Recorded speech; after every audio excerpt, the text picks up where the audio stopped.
todo, hasta lo de Quintana Roo.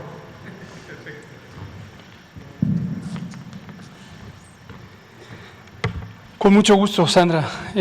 Volvemos a comentar sobre estos temas. El primero, sobre restaurantes y en general sitios que pueden estar abiertos. La perspectiva del manejo epidémico ha ido cambiando a lo largo del proceso, no solo en México, sino en el mundo. Lo hemos dicho ya en varias ocasiones, no es lo mismo una epidemia en el momento en que está arrancando, con una sociedad todavía en posibilidades de hacer medidas más extremas de contención o de mitigación, como estas reducciones de movilidad, y la necesidad de preparar las capacidades hospitalarias. Ese fue el escenario cuando empezó la epidemia, en México, en España, en Francia, en Inglaterra, en Estados Unidos, en cualquier país. Llega la epidemia, llega la enfermedad y lo que hay que ganar es tiempo para poder poner las capacidades, particularmente las capacidades hospitalarias.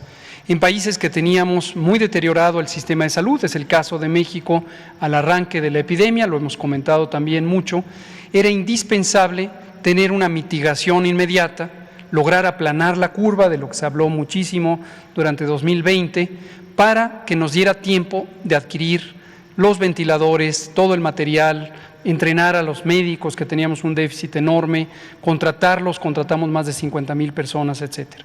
Necesitábamos, era indispensable aplanar la curva.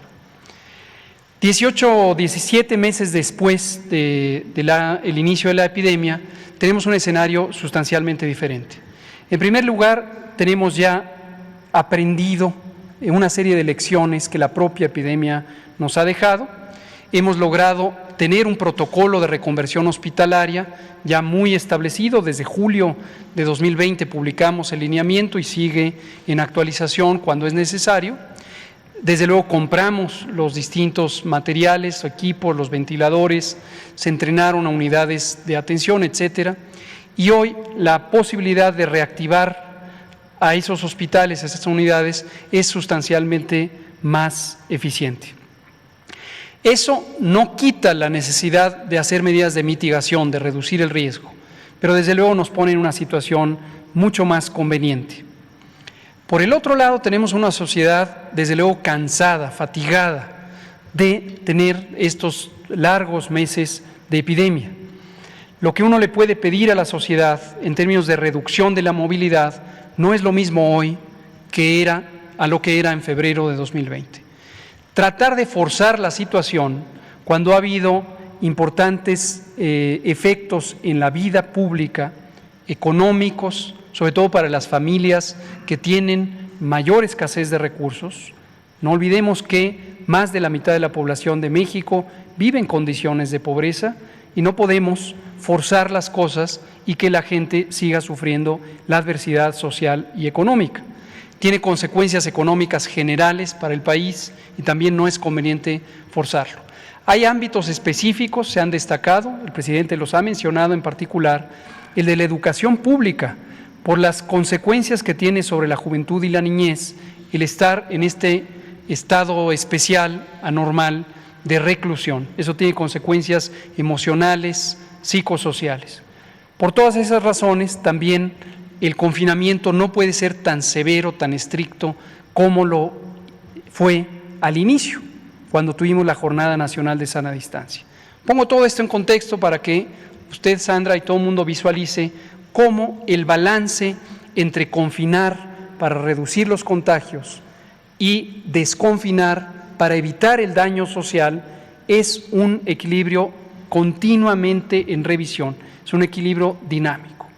Ahora, afortunadamente, y es lo que detallamos el martes pasado y hoy lo acabamos de mencionar, la enfermedad en los países que tenemos alta cobertura de vacunación ya no es una enfermedad que tenga un comportamiento tan virulento.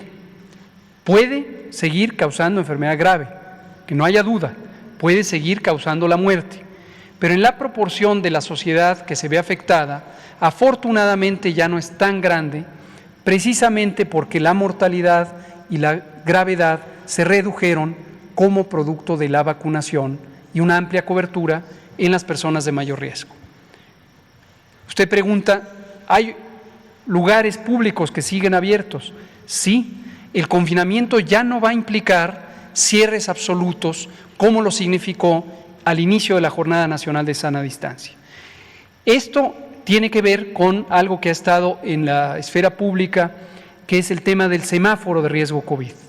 El jueves pasado presentamos ante el Consejo Nacional de Salud la iniciativa de modificación de ciertos aspectos de la metodología del semáforo de riesgo COVID, porque ya, incluso en el color más alto de la escala, ya no implica cierres absolutos.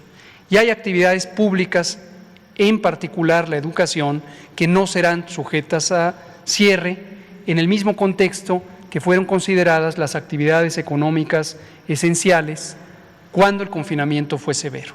Entonces, no debe extrañar que haya espacios públicos que permanezcan abiertos aún cuando haya crecimiento de la epidemia, como en Quintana Roo, pero lo que sí es muy, muy importante es que las distintas medidas de seguridad sanitaria se cumplan a cabalidad en esos espacios públicos y en la periferia.